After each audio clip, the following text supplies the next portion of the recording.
Ladies and gentlemen, good day, and welcome to the Indian Metals and Ferroalloys Limited Q4FY2026 earnings conference call hosted by Adfactors PR.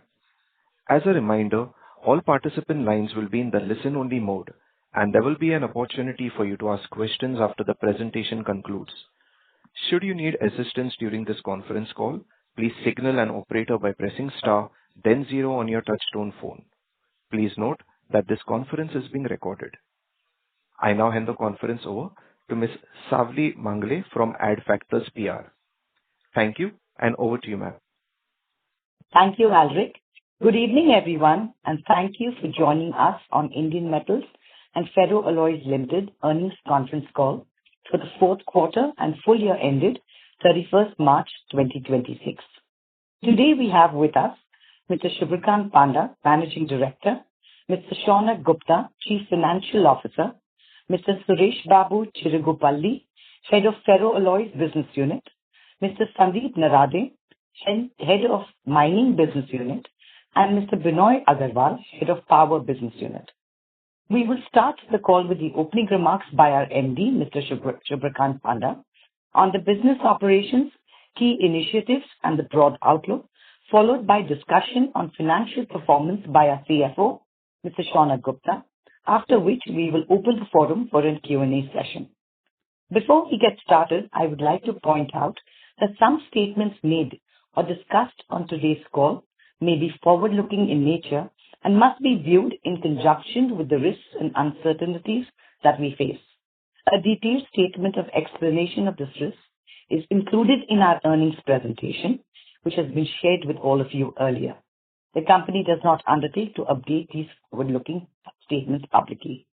I would like to now invite Mr. Shubhrakant Panda to make his opening remarks. Thank you, and over to you, sir. Thank you, Savli. And at the outset, I would like to extend a warm welcome to all of you who have taken time out from your busy schedules to attend today's investor con call to discuss IMFA's Q4 and financial year 26 results. As Savli mentioned, I will start out with a few opening remarks, and then we will go into the Q&A section. I want to, at the outset, point out that we have uploaded an investor presentation to the stock exchanges, which has all the relevant data available therein relating to production and sales numbers, etc. So we will not be, going through those in this con call per se. But of course, any questions relating to it, we will certainly do our best to answer.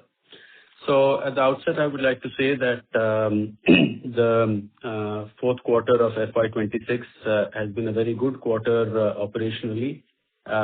We registered production of about 68,500 tons. And broadly, I would say, it had two elements. One, which is as far as the existing facilities at Tirubali and Chodwara are concerned, the production numbers were by and large the same. But what is interesting in this output number is that it has some output from our KNR2 acquisition. As you would know, we closed that deal on February 27th. And we switched on the furnaces in March. So we have about, I think, 2,200 tons odd production included in the quarter. And just as an aside, as far as the ongoing first quarter of FY27 is concerned, all furnaces are running smoothly, and we are getting approximately 6,000 tons a month output, but more on that later. Secondly, realizations as compared to the corresponding quarter last year are substantially higher. In fact, broadly about in the fourth quarter, broadly about 109,000 tons as compared to 109,000 rupees a ton as compared to roughly 87,000 rupees a ton. So that is why you see a substantial jump in the PAT from about 47 crores in the corresponding quarter to 103 crores in the current quarter. Costs are up marginally, primarily on account of royalty on chrome ore, which has gone up a little bit due to elevated ore prices, and thermal coal prices have inched up a little bit, but by and large, I would say, we've had a tight focus on costs. And in fact, if I were to use this as a segue to talk about the West Asia crisis update, I think broadly we are, the only direct impact we are seeing is in terms of higher freight costs and domestic logistics costs because of increase in fuel prices. But other than that, in terms of demand, in terms of container availability, shipping space, etc., I think all of that is by and large okay, under control. Next, I'd like to give you an update on the various projects as well as the additional hybrid renewable energy that we have signed up. First, on the renewable energy, as you know, we have 70 megawatts signed up with JSW Energy, which is expected to flow in July or so of this year. And we had another agreement for 40 megawatts, which we cancelled on mutual discussions with the developer. And instead, we have tied up with Infinity Global for 65 megawatts hybrid renewable energy, which will come online June of 2027. So 70 and 65 takes the hybrid renewable energy portfolio to 135 megawatts, which will substantially reduce our carbon footprint through abatement of carbon emissions. And of course, we have the benefit of stable prices over the length of these agreements. Now on to the project updates. As far as the Greenfield project KNR1 is concerned, it is broadly on track. We are initiating coal trials and pre-commissioning activities from 30th of May onwards, which will continue through June, and slight delay of 10 or 15 days in terms of switching on the furnaces. And that is on account of two things, which is that there was temporarily a partial manpower demobilization because of various reasons, people moving out for elections, etc. So that broke the tempo a little bit, but we are now back at full manpower at site since last week. So that's, and work is continuing, of course, at full speed. And second, of course, for the last 2 to 3 weeks, the midday temperatures are intense, 44, 45 degrees, and that is certainly affecting output to an extent. So I would say a slight delay, but nothing significant. And we are, we will broadly switch on around July 10th to 15th is what we're expecting. Secondly, as far as the ethanol project is concerned, we had updated earlier that as against a target of March or April of 2026, that we are seeing a delay in it due to the geopolitical developments and a delay in fabrication and supply of some equipment because of related factors. So there, I'm happy to report that we are on track. We will be taking up pre-commissioning activities in July, as we have mentioned, and commissioning in Q2 of FY27. We should be, able to, start getting output, maybe towards the end of August or something of that sort. So I think beyond that, what I would like to mention is that stainless steel demand continues to be good, although growth has been about 2 to 3%, but there has been a sharp to 64.157 million tons in the calendar year 2025, globally speaking. But there has been a decline in ferrochrome output globally by about 9.4% to just short of 16 million tons. And that is one of the reasons, along with elevated cost structures, which has led to prices firming up. We are in the ongoing Q1 FY27. We are seeing margins and prices and therefore margins higher than what we saw in Q4. So I think that will enable us to report good numbers during the ongoing quarter. But of course, that's something we will discuss later. But generally, we continue to be positive about the industry fundamentals, about demand, about the fact that stainless steel production and demand in India is moving up. And I think we are ideally positioned not just to cater to our international customers as we have been with the 90-10 export versus domestic sales. But moving ahead, we are looking to pivot towards more domestic sales, and that some of that was evident in Q4 itself.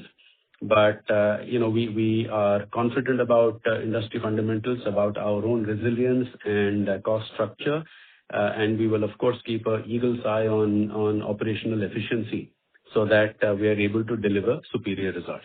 Thank you. Thank you. We will now begin with the question and answer session. Anyone who wishes to ask a question may press star and one on their touchtone telephone. If you wish to remove yourself from the question queue, you may press star and two. Participants are requested to use handsets while asking a question. In the interest of time and fairness to others, please restrict yourselves to 2 questions. For any more questions, you may rejoin the queue. Ladies and gentlemen, we will wait for a moment while the question queue assembles.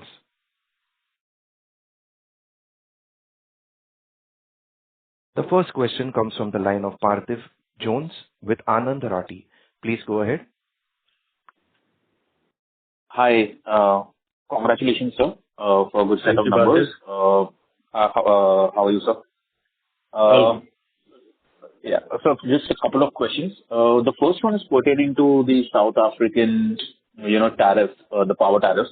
Now that, the government and the local authorities are planning to, have the lower tariffs for the ferro manufacturers, and couple of, mills are expected to start their operations, the smelters are expected to start the operations. So what's your take on it? Like, would it have, because I think over last 12 months or 14 months, the actual output, global output of ferrochrome has been lower. As you also mentioned, it's shy of over 16 million tons. So do you expect this volume to come on stream, which will eventually have some competition for us in the Asian market? Okay. So, Parthiv, as you know, the South African power tariff situation has been publicly discussed for quite a while now. In 2025, South African ferrochrome production fell off drastically on account of their, high costs, power costs, high inland logistics costs, etc. And while some of it was made up with the increase in Chinese production, where monthly output went from about 650,000 tons a month to, if I recall correctly, about 950,000 tons in December and sort of those levels thereafter. But nevertheless, as I mentioned in my opening remarks, overall during the year, ferrochrome production was down by a little more than 9%. So, as against a standard rate of 136 cents, first 87.7 cents was approved. And then Eskom and the government have agreed to 62 cents. And public consultation took place on 25th May from what we read in online. I'm not sure if there will be more consultations or that was the only thing which happened. But what we believe is the following, that it is actually an interesting scenario where this special tariff is being offered to only 2 producers in a specific sector. Eskom today is making a point that they will not need any additional subsidies because of the difference between 136 cents and 62 cents. So they don't need any support. They will not pass on. They don't need any fiscal support from the government. They will not pass on or burden the retail consumers with this, and it is overall a better scenario than not selling power. The thing I don't understand, we are all struggling to understand, is that, why did this then have to be sort of almost forced on them? But having said that, that's their prerogative, that's their national policy to do what they want to do.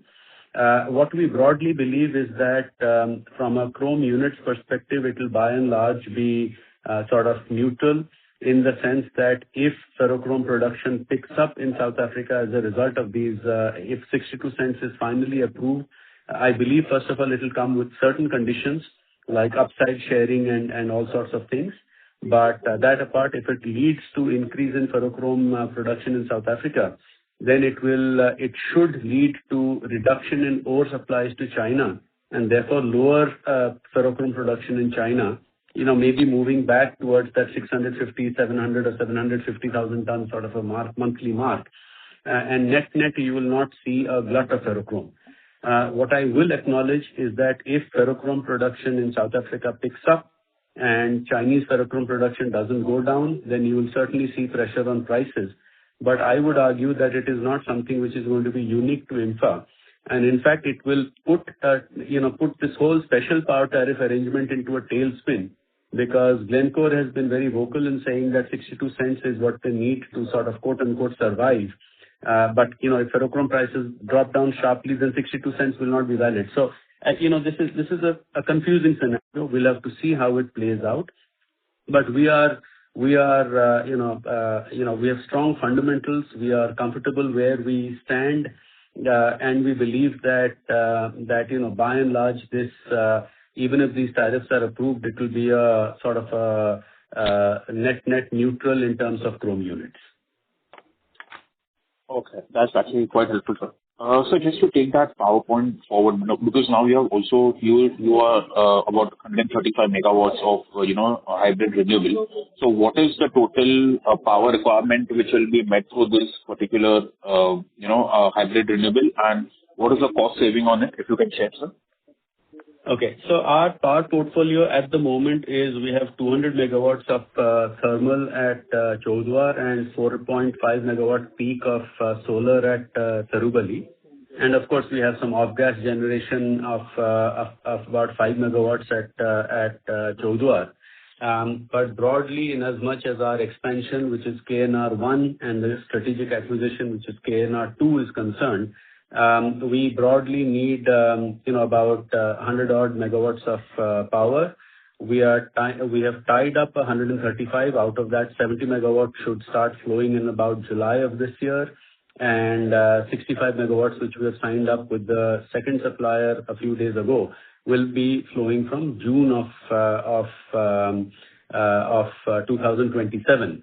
And we are also looking to increase our capacity in KNR. As you know, KNR2 has a partially built 33 MVA furnace capable of producing 50,000 tons.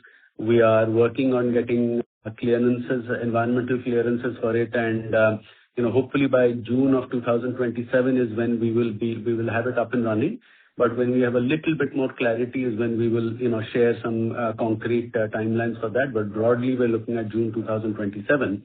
So the idea behind hybrid renewable energy is that it reduces our carbon footprint. Secondly, in terms of we will have discom power as a backup, because as you know, the combined utilization factor of renewable energy is not as high as it is with thermal coal. Now, in terms of cost savings, by and large, two things. First of all, renewable energy today is at sort of grid parity or a little bit plus minus. So we are I think the benefit will come out of the fact that this is a rate which is steady for the duration of the entire contract, 25 years for the 70 megawatts and 29 years for the 65 megawatts, unless there are any regulatory changes.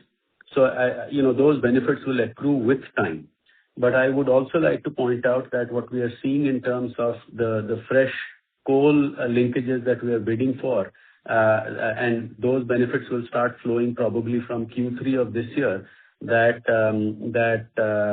coal sourcing through linkages is also, the pricing is expected is going to be about 400 to 500 rupees a ton cheaper. So those are some advantages in our existing thermal coal generation that we will see, but from H2 of FY27. Oh, that's quite interesting. So if I may just ask the last one bookkeeping question. Just wanted to quickly check on your capex and your debt position, which you expect for 27 and 28. So I will ask Shaunak Gupta, our CFO, to share those numbers. Shaunak? Yeah. So on the capex side, as you know, we have already spent out 600 odd crores by April, and the balance amount which we have for next year to spend is approximately 450 odd crores. And we have taken 470 crores of loan, that is a term loan, of which we have actually utilized by March about 297. So we still have 170 crores from there. So from the internal actuals, we will be managing out the balance 450 crore, and whatever we think is required, we may or may not use the full bundle, but if required, we have 170 crore from there. So 170 plus 2 into 450 crore should be sufficiently generated by us through our own whatever is the sanctions we have from bank as well as the profitability that we are getting. So that's the plan. I hope that is a good answer to your question. Yeah, perfect. That's actually quite important. Thank you so much. Thank you. The next question comes from the line of Anand Sarda with Chhattisgarh Investments. Please go ahead. Hi, sir. Thank you for the opportunity. Sir, I want to understand if we have tied the production capacity of Kalinganagar 2, like, as a long-term contract, or are we selling it are we selling the Ferrochrome on spot pricing, sir? And building on that question, sir, what do you think will be the strategy for long-term contract versus spot pricing for Kalinganagar 1 as well? Okay.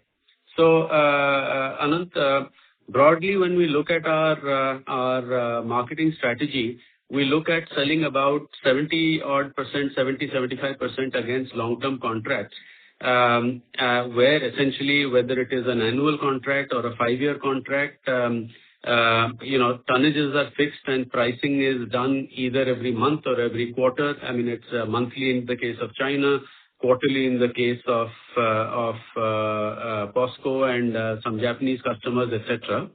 But when we talk about spot sales, it's not as if we are selling to random people for the first time.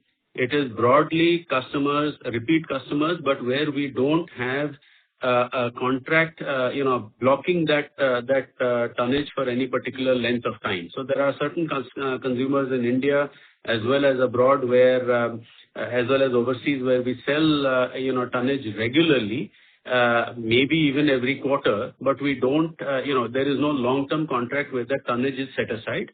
But spot sales is not really selling to a random person for the first time. So let me put it in that way.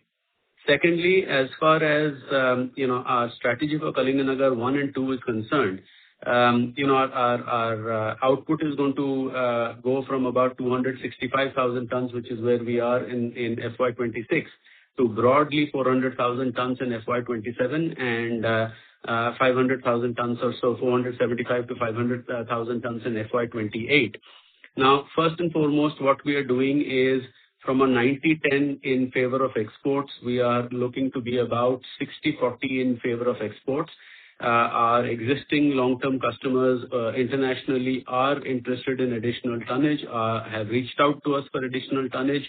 So we will be, looking to allocate some tonnages there.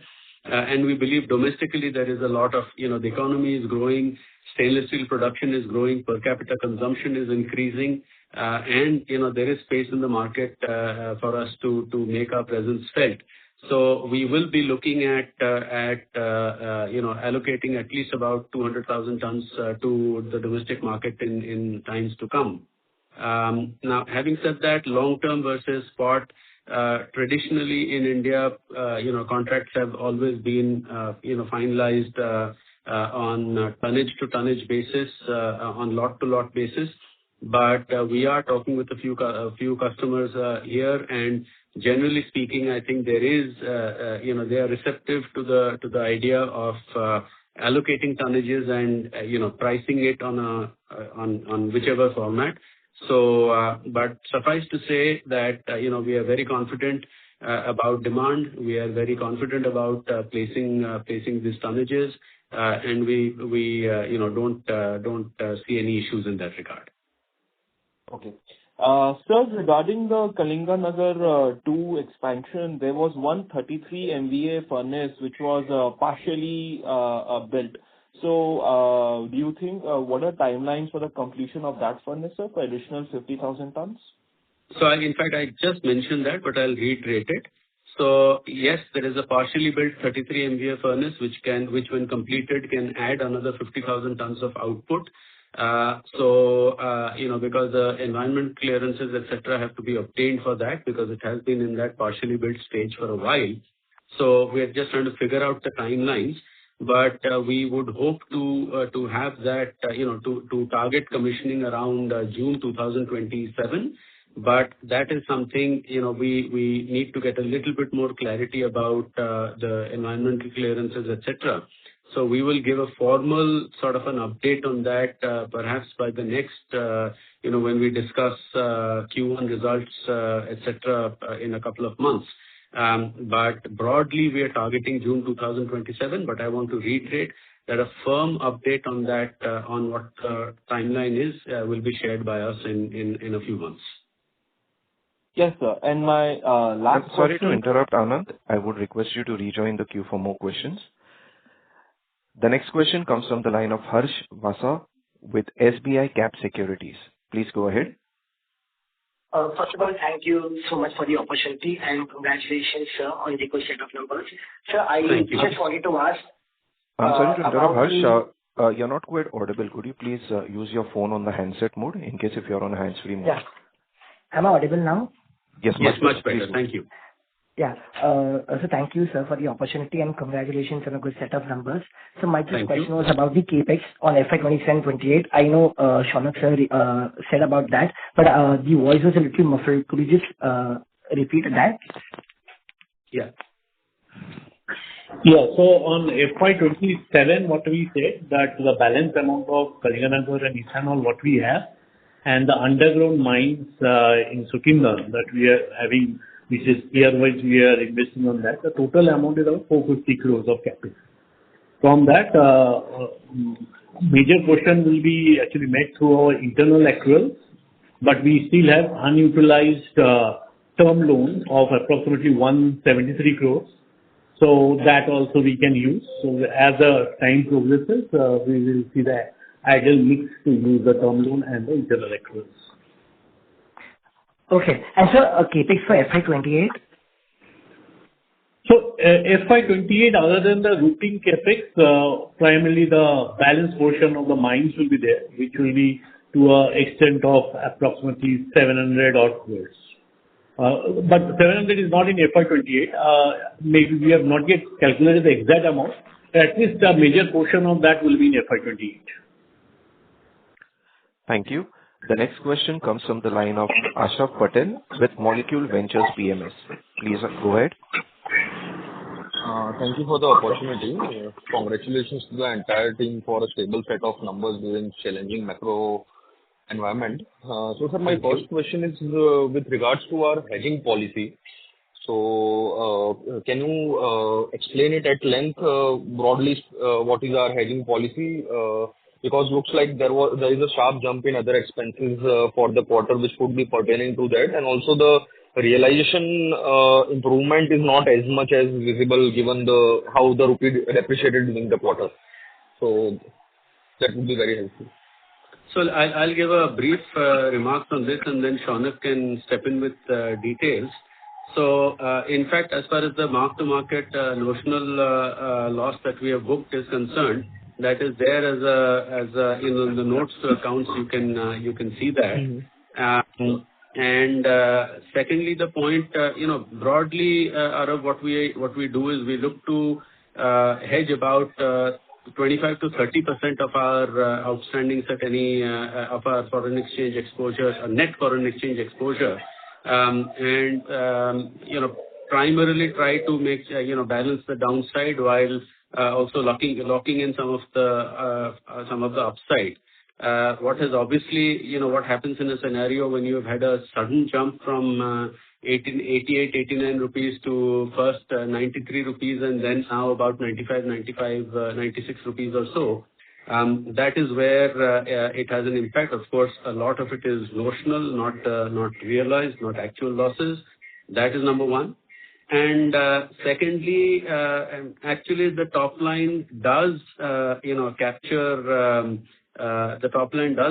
the rupee depreciation. It is just, obviously we can't distinguish it and show it aside separately.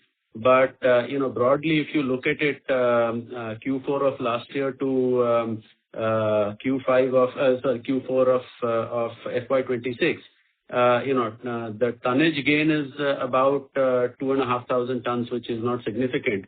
But the jump in realization is from 87,000 rupees a ton to 1,09,000 rupees a ton. And in terms of dollar prices, it has not moved up significantly. It has moved up, not so significantly, and a lot of it has also come in from the foreign exchange, the rupee depreciation. But Shaunak, would you want to explain a little bit more on the hedging policy? Yeah. So you have explained out most of the things. Only thing I would say is that Shaunak, your voice is not very clear. I think you'll have to, if you're on speaker, you'll have to go on handset mode or something. Yes. So now I go into the handset mode. So now am I audible? Yes, better. So what I was saying that on the probability that rupee may appreciate in future, we have an internal policy that we keep it around 25% of our total exposure. There's 90% of our total sales is in exports and all in dollars. So that's how we hedge, and it is mostly at the forwards and Seagull based for next 12 to 18 months we hedge. Now, what we see in the accounts is whatever are the gains coming from the full exports are actually recorded inside the revenue or in the revenue. It's embedded there. So it's not seen separately. But whatever is actually hedged out, the differential in whether on actual forex loss or on the mark to market is shown separately in the other expenses. So as said earlier, as on 31st December, the USD was 89.9, which increased to 94.65 as on 31st March due to whatever the volatile market. And now for the accounting purposes, this difference has to be shown as a provision or what we call as a notional loss in the books, though it may not be the actual loss. So whatever we have booked in forward for next 12 to 18 months, we are showing it as a notional amount, which if you see in the investor deck, I have said about 28 crores of that is actually the notional amount which has been put in. Actual, during this quarter, even though there has been a sharp depreciation of rupee, but the actual loss is only limited to 3 crores, whereas our forex gain almost for the full year, which is embedded in the revenue, is almost 80 crores plus than what we had budgeted. So that's purely an accounting policy we have, or basically the accounting standard and our internal policy, which in the face of the P&L, it looks that there is a hit, but the actual gain is actually there in the revenue side. So sure. That is the object. Thank you for an elongated explanation. So moving on, my second question is that we were hopeful of, reducing our operating cost or EBITDA cost per ton by 3,000-4,000 rupees once due to operational synergies once the KNR2 is up and running. Now that we are already on track in terms of operating the KNR2, so are you able to feel the benefits already in the numbers, or what's the outlook there? Okay. So, slight clarification to that, Arav, which is that, when entire KNR complex comprising 1 and 2 is up and running, is where we are looking at a weighted average reduction in EBITDA cost by 3,000 to 4,000 rupees on account of better logistics. Okay. So not just KNR2, but KNR1 and 2 taken together. And obviously, in KNR2, operations have stabilized. KNR1 is yet to start, but the benefits will really start flowing after the furnace operation stabilizes in both areas, because two things I want to point out. First of all, there will be certain startup costs which are one-off. There are until furnace is stabilized, when we are drawing discom power, until and unless you are above 80% or 90% plant load factor, your power cost doesn't become economical. Whereas when you're in the heating up mode, we are actually consuming very little power, and that is priced fairly expensive. So these little aberrations will be there, not significant, but these sorts of aberrations will be there. I will share one other example. As part of the KNR2 acquisition from Tata Steel, we are also from the 1st of June taking over the GNA-RE corridor, which is the transmission corridor for renewable energy, which they had for KNR2 site. So that has come to us from 1st June. but the power will start flowing from, from let's say July end or something of that sort.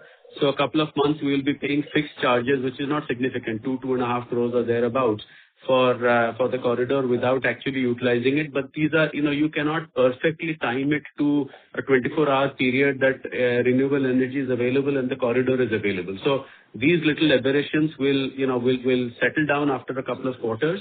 And we do I would even say, when I say short term, I mean, let's say from November, December onwards, we will start seeing the full-fledged benefits of improved logistics costs and proper utilization of things like the GNRE corridor, which will give us benefits. Got it, sir. Last question from my side. Sorry to interrupt, Ashraf. I would request you to rejoin the queue. Thank you.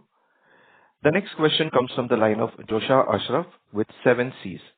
Please go ahead. So, Gurant, thanks for the opportunity. Now, number one, this Urja growth. Now, what is the rate we have finalized for the 65 megawatt? Rate is not mentioned anywhere. So, Josanibai, we are not sharing commercial information on that, but suffice it to say that it is fairly attractively priced. Okay, good. Another thing now, KNR 1 and KNR 2, everything is going well. Congratulations for that. Now, KNR 1, I understand that there is a further plan to put up furnaces for 200,000 tons. There is a capacity which will take us from 500,000 tons to 700,000 tons. Can you throw some light on this, how we are planning? No. That is not the case. So just to clarify, as far as KNR 2 is concerned, we have acquired 100,000 tons, partially built furnace. When it is completed, we'll add 50,000 tons, so that's 150. And as far as KNR 1 is concerned, it is for 100,000 tons. We have land for a third furnace, but that's a call we will take later. And what you are talking about, 220,000 tons clearance for phase 2 expansion, that was prior to the acquisition. So we were putting up KNR 1 as a greenfield, and we were looking at a second phase expansion. But now that we have acquired the Tata Steel unit, that second phase expansion is not something that we are pursuing. But yes, in KNR 2, we will complete the partially built furnace, and in KNR 1, we will evaluate whether we would like to add one more furnace or not, and what is the timeline for that. Thank you. The next question comes from the line of Vinit Thakur with Plus 91 AMC. Please go ahead. Hi, sir. Thank you for the opportunity. Most of my questions have been answered. Sir, if you could just shed some light on the expansion for mining capacity of chrome. So I'll just give a broad overview. Of course, Sandeep Narade, our mines BU head, is available on the call for if more details are required. So as you know, a few years ago, we were mining about 6 lakh tons per annum from open cast and underground, which is last year we crossed 7 lakh tons. FY26 we crossed 8 lakh tons, and FY27 the target is for 10 lakh tons. We will be at the 10 lakh ton mark for a couple of years, and then we will gradually take it up to 12 lakh tons. But the eventual plan, which is what we are spending that close to 1,000 crores for, is to sustain output at 12 lakh tons per annum and entirely from underground. So Mahagiri 6 lakhs, as against 6 lakhs, we are already at 5 lakhs 36,000 from underground operations, and now so that is pretty much maxing out. I mean, we'll go up a little bit more. As far as Sukinda is concerned, we are still in the 3 to 4 lakh tons open cast ore. That will gradually peter off, and we will move into underground operations, and that will also be 6 lakhs. So 6 plus 6 is what is giving us 12 lakhs. In these 2-3 years that we are mining only about 10 lakhs, and our requirement is 12 lakhs. That is where we have quite a substantial ore inventory that will slowly start normalizing from next year onwards, because we'll be eating into that inventory. So broadly, I hope I have clarified that. If there are any specific questions, we have the mines BU head to answer. No, sir. And so what would be a targeted EBITDA per ton for ferrochrome, and what is the current for this year as well? So Look, ferrochrome is a volatile sector. We have a great degree of confidence about our costs, the only exception to that being metallurgical coke, which we procure from outside.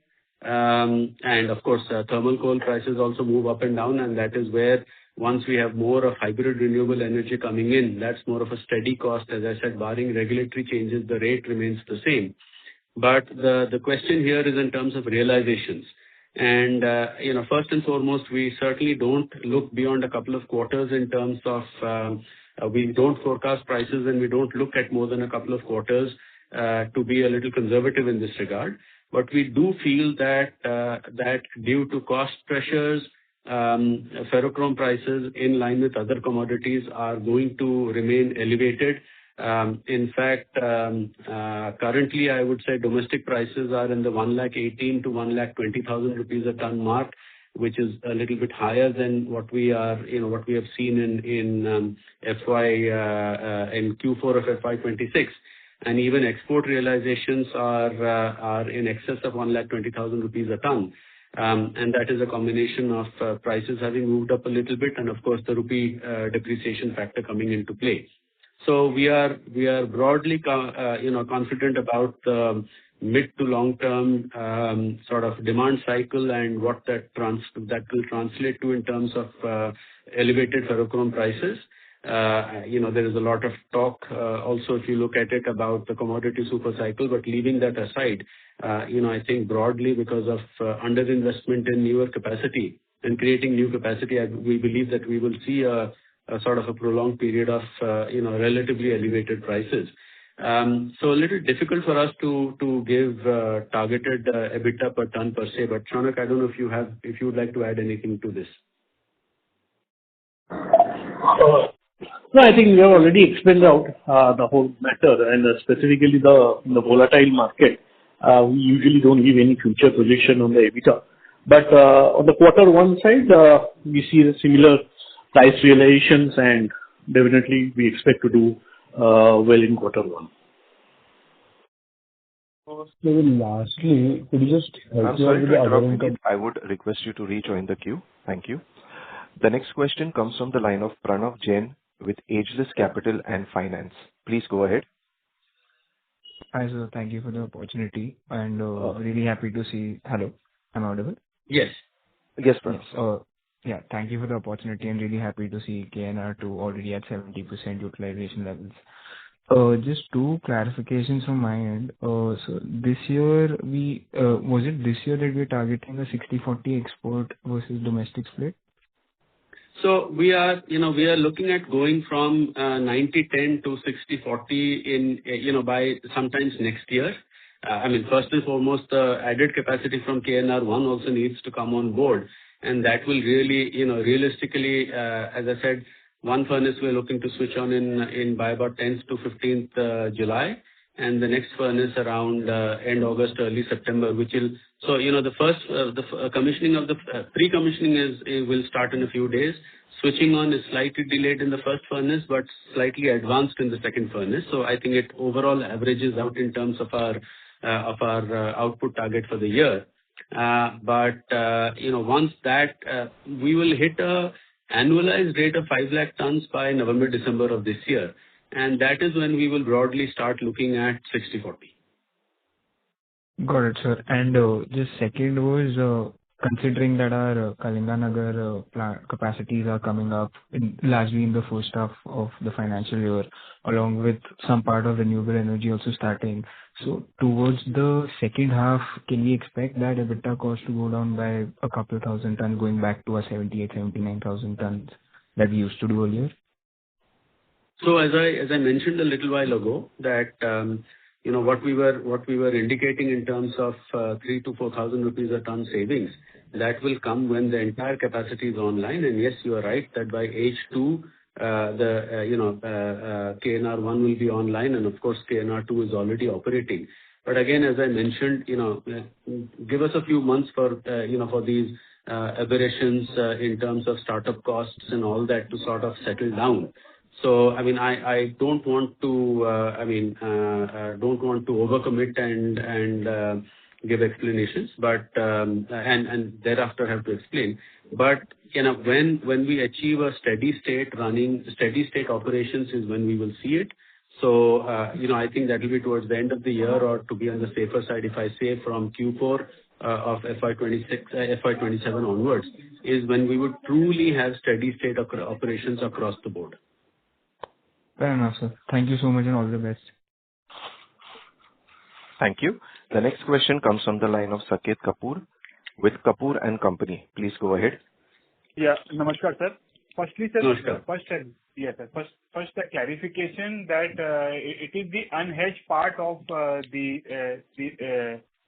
forex contract that has resulted in the profitability going down by 34 crore for this quarter, and with this kind of depreciation not continuing for the next, that will not be factored for the next quarter. That is how our earnings have been impacted. No. Let me explain. So the hedging that we had done, 6 months, 8 months ago, which was all at, the realizations would have been 88, 89, 90, so to say, which at that point in time with a rate of 85, 86, 87 was looking attractive. When you have had the West Asia crisis and suddenly that has, rupee has dipped to 94, 95 levels, that the 25 to 30% that we have hedged, that is what is resulting in the mark-to-market losses. That is number one. And sorry, the second point you were making, please remind me about that again. Sir, I am looking at this will not going to repeat in the ensuing quarter, since we have been mark-to-market and for the entire hedge and the unhedged portion. Well, so you know what, if the rupee appreciates, actually some of that will result in a mark-to-market gain. But broadly, I think Shaunak can confirm. But Shaunak, what was the rupee closing for Q4? What is that pegged to? So it was 93.65, and now it is again at 95.96. But the swing of almost from 89.9 to 93.65, that was almost 3 rupees 75 paisa. If that much swing does not happen, obviously we will not be getting that level of hit. But it is a relative matter between quarter to quarter. But Saket, I want to reiterate two things. First and foremost, that this is notional, and if the rupee swings back a little bit to below 93.65, then we actually record a mark-to-market gain. And again, I reiterate that whatever mark-to-market we are recording is on 25 to 30% of our foreign exchange earnings, whereas 70% is where we are gaining. So overall rupee depreciation is still good for us. That is one. Secondly, if you dive a little deeper into the Q4 results and Q4 versus Q3, so let's look quarter on quarter. One is the mark-to-market on foreign exchange hedgings. Secondly, there is about 16-17 crores reduction in other income, and that is on account of the investment income we were getting from the large cash balances, which we then drew down and have we paid for the acquisition from internal accruals. So cash in the books has gone down from 950 crores to about 450. So to that extent, investment income has gone down, but we are deploying that into assets which will give us more returns, because investment returns was giving us 6.5%, 7.5%, those sorts of returns, right? Because we're deploying it fairly conservatively. And secondly, also, I think whatever investments are there, on March 31st itself, the NAV was a little subdued, which is why some M2M is there on that as well. So when markets stabilize, then there'll be some MTM gains as well. Right, sir. And sir, you have been very categorical whenever you speak to investors that you have visibility for 2 quarters down the line at best, because of the volatile nature of the segment. So sir, how are we visualizing H1 to behave in terms of the realizations, and lastly, at what price have been the revision for our the contracted quantity benchmark kya raha hai? If you could just give us some color, how will H1 shape up as you visualize today? Yes. So one point, Saket, I want to make is that conviction is there beyond 2 quarters. But visibility in terms of you never know how how things shape up, which is why we don't like to give any sort of forecast beyond a couple of quarters. But first and foremost, I want to reiterate that I have the conviction about elevated commodity prices because of a variety of reasons: cost pressures, underinvestment in creating new capacity, etc. And of course, our own resilience and fully integrated business model, which gives me that comfort.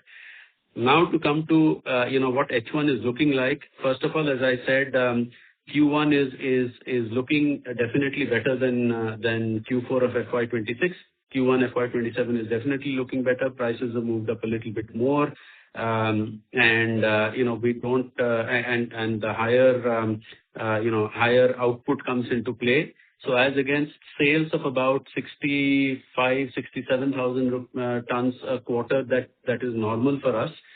In Q1, we will be looking at about 80,000 tons because of the additional output from KNR2, which is coming in. And as far as Q2 of the quarter is concerned, which is July to September, in another 15-20 days, we will start getting a flavor of what the price will be like. We expect it to be around the same as Q1 as of now. That's the expectation. Thank you. Participants, in the interest of time and fairness to others, please restrict yourselves to one question. For any more questions, you may rejoin the queue. The next question comes from the line of Anant Sarda with Chhattisgarh Investments. Please go ahead. Hi. Thank you for the opportunity once again. Sir, in FY27, we are saying that according to the presentation that our Ferrochrome capacity will be close to 484,000 tons. And also in the same year, in FY, and also we are also going for a hybrid renewable of 135 megawatt. So may I understand how much proportion of this Ferrochrome be made from renewable, and how much will be grid, and how much will be coal-based? Is there any kind of bifurcation that you have in your mind? Broadly, for us, you mentioned about FY27 capacity 484,000 tons. I just want to clear that normally while we don't give volume guidance, but because we're in a growth phase for FY27 and FY28, we have given some indicated volume numbers. And for FY27, the expected output is about 400,000 tons, which will go up to about 475 to 500,000 tons for FY28. In as much, and again, our Power BU head is on the call, Binoy Agarwal. He can share more details if necessary.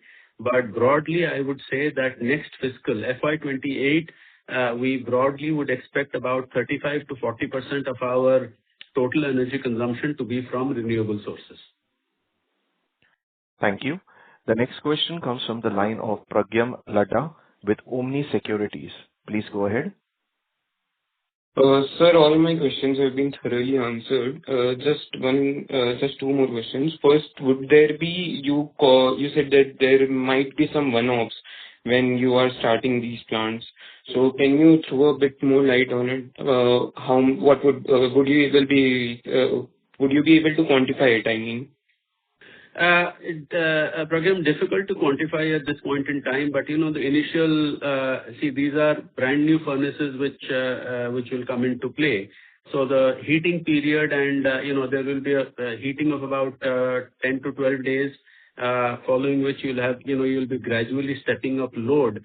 So, that is the period where two things will happen. First of all, you are consuming electricity without getting any output. That is one. That we may be able to quantify, although we don't have the numbers with us offhand to mention that to you. But I was also referring to things like, when you're drawing from Discom power, and we will be drawing from Discom power, when you're drawing Discom power, until and unless you cross 80% and ideally 90% levels, your rates are at a higher, your per unit cost is high, and it starts dropping after 60 and goes down quite a bit noticeably after 90. So it is only when we are running on a full-fledged basis that we will achieve 90 or perhaps even 95% power factor and things like that. But, so in the initial heat-up phase, you are both consuming power without output for a couple of weeks, as well as that per unit rate is a little on the higher side. That was what I meant by one-offs. And the other example I gave is, for example, the GNA-RE corridor, which has transferred, but you can never time the availability of the corridor to the flow of power. So we would much rather bear the fixed costs for a month or two, as opposed to not be able to have the power flow. As it happens, we are getting the GNA-RE corridor from Tata Steel from from June 1st onwards, and the power 70 megawatts will start. That's 68 megawatts, and 70 megawatts will start flowing from I would say July end or so. Thank you. The next question comes from the line of Kaushal Kedia with Wallford PMS. Please go ahead. Thank you for taking my question, and sir, thank you for patiently answering all questions. So recently you made a statement in the business standard saying that you have aspirations to go for other critical minerals, and taking into consideration that we will be generating substantial cash in the next going forward after maybe 1 year, we'll again have a major portion of our cash in the balance sheet. So can you just throw some light as to where you want to be, or what is the aspiration? I know it's very difficult to say right now. It's a far long shot right now. It's a far-fetched prospect right now. But what is your thought process like? And there are nickel mines available in Odisha and I believe somewhere in Sukinda. So what is your thought process as to where you want the company to be in the next 5 years? So, Kaushal, one light-hearted comment to begin with. Certainly not far-fetched, but something that we're working on seriously. But I was just making it on a lighter note. But and one correction: lithium mines not in Sukinda, not in Odisha, as to the best of my knowledge as well. But now to get to what is the critical minerals aspirations that we have. So what is very clear is that in as much as critical minerals or rare earth elements is concerned, that is more up our alley, adjacent to our skill set of prospecting, mining, and doing one or more levels of value addition. Clearly, the technology and the scale is very different when it comes to critical minerals as compared to bulk minerals like chrome ore, because here we are talking lakhs of tons. There you may be talking tens of thousands of tons, and in some cases even hundreds of tons, not even thousands of tons. But so the technology may be different, the scale may be different, but broadly it is adjacent to our skill set with regard to mining and processing of minerals. So that is what we are looking at. Now, secondly, we are looking to participate in some of these critical mineral blocks which are coming up in Odisha and elsewhere in the country. In the past year or so, we have we've bought a document for a few of these blocks to understand the process. We haven't really participated in any. Going ahead, we are looking to do that. Beyond that, all that I can say is that we are working very diligently on creating sort of a plan of action as to what we are targeting. I mean, I'm afraid there is not much details that I'll be able to share at this point in time. But hopefully sooner rather than later, we will be, we are certainly looking to participate, and hopefully sooner rather than later, we will, be able to become the preferred bidder for one or more blocks, and then throw more light on what our strategy is. Thank you. Ladies and gentlemen, that was the last question for today. I would now like to hand the conference over to Mr. Subrakant Panda, the MD, for their closing remarks. Thank you very much. I think it's been it's always interesting and fruitful for us to engage with all of you, because we not only get to share our our numbers and talk about strategy and talk about what we are doing, but as I think said without fail in every investor call, I think your questions force us to think deeper, to and you come up with insights which are useful. So thank you very much for taking time out, and thank you for your interest in IMFA. What we are committed to is transparently sharing what we are doing, where things are going right, where things might be a little bit off track, but our commitment to transparency, our commitment to focusing on our strengths and operational efficiency to lead to deliver superior performance remains unchanged. And we do look forward to continuing to interact with you, not just in these quarterly results calls, but even at other opportunities. And we will certainly look to answer your questions to the best of our ability. If anything has got left out that you couldn't ask, or if you think of it later, please do reach out to us, reach out to the IR agency, reach out to Shaunak, and we will certainly do our best to respond to these questions. Thank you once again for your time and your interest. Thank you, sir. Ladies and gentlemen, on behalf of Indian Metals and Ferroalloys Limited, that concludes this conference call. Thank you for joining us, and you may now disconnect your lines.